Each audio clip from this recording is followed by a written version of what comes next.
Hello, everyone, and welcome to another edition of the NFL Draft Triple Take presented by UPMC. Mike Prisuta, along with Dale Lolley and Matt Williamson. We had so much fun taking you through the draft possibilities position by position that we're doing it again, position by position. Not as comprehensive a look as our first go-around, but here in round two, we thought it'd be a good idea just to kind of double-check, see what was going on in the pro days and what we're hearing on the street and elsewhere, and what nuggets we've been able to glean since we did that first go-around as we get ever closer to that NFL draft. We're going to talk about tight ends in this edition. Before we do that, I need to tell you that all of this content is shared on Steelers.com, the Steelers mobile app, and the Steelers official YouTube page. You can catch the audio on the Triple Take podcast and on Steelers Nation Radio. And if you want to subscribe to that Triple Take podcast, you can do that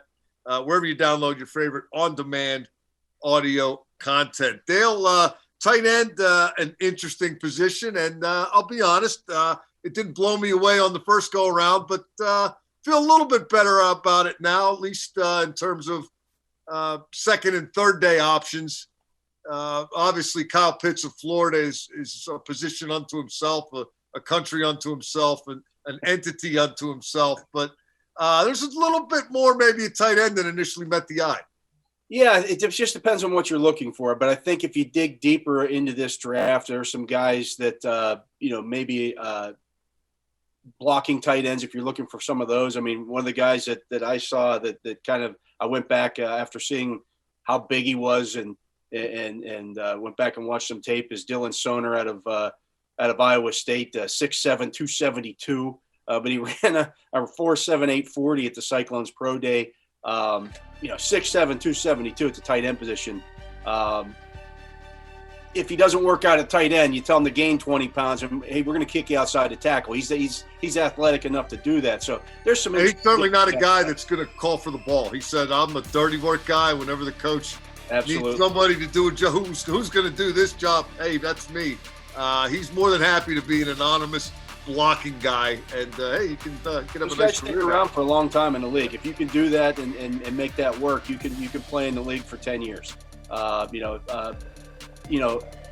thought the most interesting thing to me was the fact that Pat Freiermuth out of Penn State was actually able to get on the field and do some drills. He didn't run or test or anything like that, but at least he's on track to potentially, whatever team drafts him, perhaps be ready for a mini camp and definitely be ready for training camp. That was a question mark with him after having back surgery during the season last year. Matt, as we've done these position by position analyses, I've noticed that you continue to circle around the town of Ann Arbor in the great state of Michigan. You're doing it again at tight end. So why don't you sell me on Nick EUBANKS? Yeah, your Spartan background might like the tone of this one. I'm not sure EUBANKS was used to his fullest extent at Ann Arbor. I mean, this guy ran under a 4.6, really good agility drills, strong hands, long arms, obvious athletic traits, and they lined him in line over and over and again. And he did fine blocking, and he did fine in that role. But if you detach him a little bit and really use his strengths, I think he might be a better pro than he was, for the Wolverines. I would not be one to ever question how a Michigan coach would use a Michigan player, but you as a scout, if you're saying maybe this guy was misused, I'm going to have to take that under consideration. I'll tell you a guy who got my attention, and, sometimes you got to be in the right place at the right time, but I don't know if you heard of this quarterback from BYU, Zach Wilson. The whole world seemingly descended on the BYU Pro Day to check this guy out, and one of the guys he was thrown to was a tight end by the name of Matt BUSHMAN, who's a real outside-the-box kind of candidate. He wanted to play this year, but he suffered an ACL right before the season, so he had no 2020. Now, the Pro Day at least gave him a chance to prove that he's healthy again. And, oh, by the way, everybody was there to see it. In the 3 years prior at BYU, he had really established himself as an offensive kind of tight end. great hands. He can flex out. He can line up in line. Not the greatest of blockers, but willing. The interesting thing about him, he is from BYU. He's been on a Mormon mission. He's 25 years of age and married. So, Matt, put the old scout hat back on. Is that too old to be a prospect, or is that, hey, mature, settled guy, we can count on what we see is what we're going to get? Probably a little bit of both. I mean, at that position, Dale and I talk about this on the drive all the time. Studies will show you that tight ends don't really hit their stride till they're about 27 years old. And I think some of that's just growing into their long frame, and some of that as well as, you know, it's a difficult position to transition to. So maybe he's a little ahead of that curve physically. And you do like hearing, you know, he's a mature dude. He's got a family. You know, you can probably trust him a little more. Dale, tell us about Tommy Tremble. Yeah, this is a guy that, you know, I didn't put him on my top 5 list when we were going into that. And the more I've studied him, I think, if we redid that right now, I think he would be, you know, either 4 or 5 on my list among tight ends. You know, he's been the number 2 tight end at Notre Dame, but you want to talk about a guy who can block. He does so well on the move. He's not the biggest guy. He's 6'4", 248 pounds, but he's athletic. He's a willing blocker, and he's more of a throwback tight end.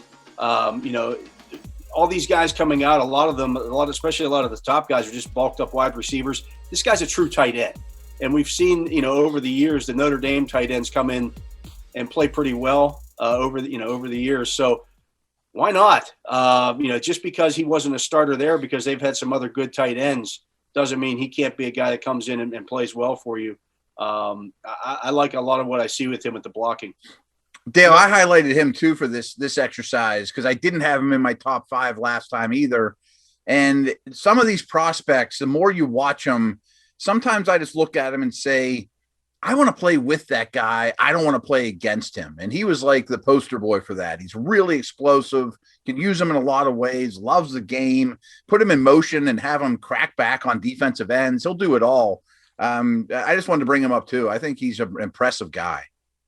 One other guy I wanted to mention, and this is kind of a just because, but Scooter Harrington from Stanford. Now, what's so special about him?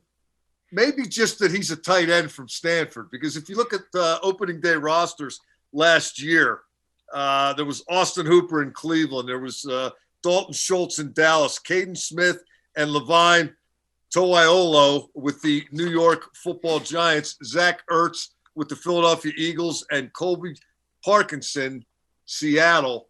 There's been a Stanford tight end on an NFL opening day roster for 9 straight seasons. Among other things, it's tight end you. And Matt, I know it's, you know, they're all smart guys, so they got that going for them going in. Maybe that's how they, you know, get their foot in the door. But Harrington, you know what? 6'5", and I'm losing my height and weight here. He's a big kid. Maybe he keeps the tradition going, kind of like the Notre Dame tackle and, you know, anybody who plays any position at Alabama.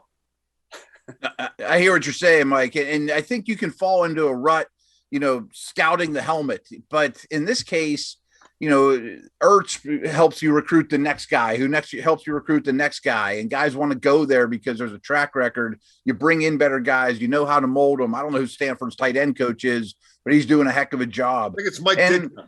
It doesn't hurt to be smart at this position either.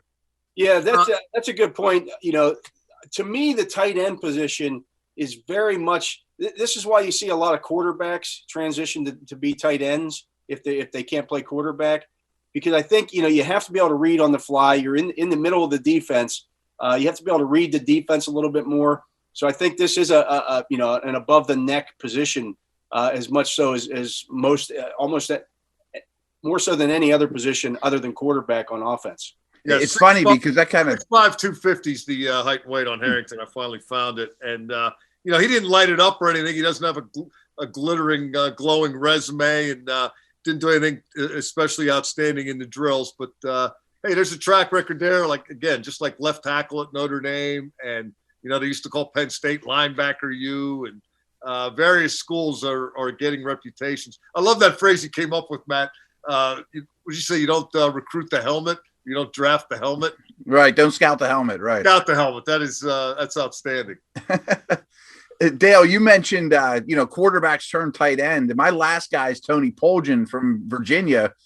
Your first guy you brought up was a big body dude. This guy's a quarterback that turned tight end, smart, understands positioning, knows what his quarterback's looking at, 6'7", 265, ran pretty well. Just wanted to bring him up too, because it seems like these big blocking tight ends that, kind of shield out the sun are a dying breed, but there's still a place for them.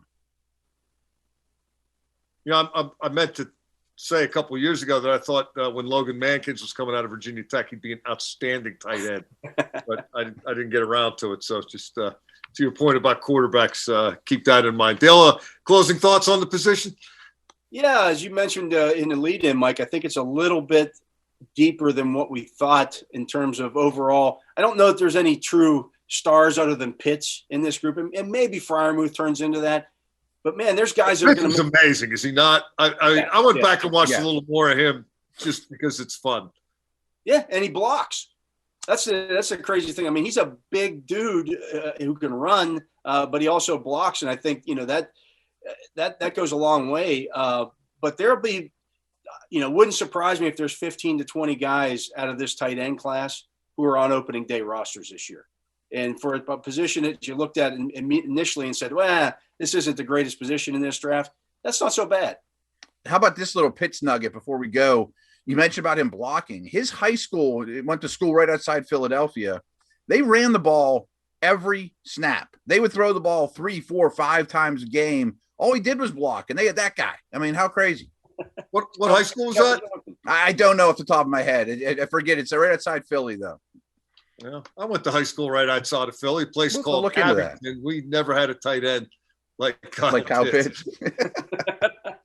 That's going to do it for this edition of the NFL Draft Triple Take. I want to remind you before we get out of here that you can catch all this stuff on Steelers.com, the Steelers mobile app, and the Steelers official YouTube page. The audio can be heard on the Triple Take podcast and Steelers Nation Radio. To subscribe to the Triple Take podcast, you can just download that wherever your favorite on-demand audio content is available. We will be coming back at you soon with another further review of a position group or 3 as we get ready for the NFL Draft. Until then, for Matt Williamson and Dale Lolley, I'm Mike Prisuta. You've been listening to the NFL Draft Triple Take presented by UPMC.